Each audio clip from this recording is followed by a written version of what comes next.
Hello guys, welcome to our channel. In this video, I'm going to show you how to forward multiple messages in Slack. As you can see, I have opened Slack on my Android device. Now, go to a message section.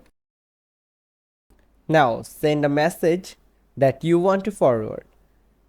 Click and hold on the message that you want to forward to the multiple person.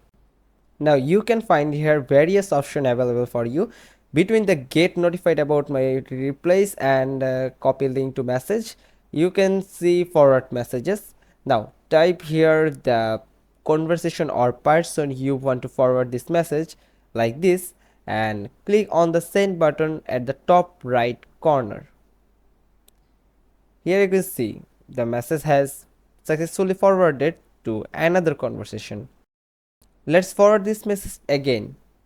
Click on the same option forward messages. Now click the conversation you want to forward this message to. Now click on the send button and you can see the message successfully sent or forwarded to the another conversation. Simple, right?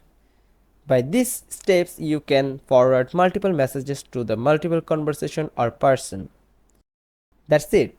If you like this video, give us a thumbs up, subscribe to our channel and don't forget to click on this bell icon. We will meet you again with another tutorial video.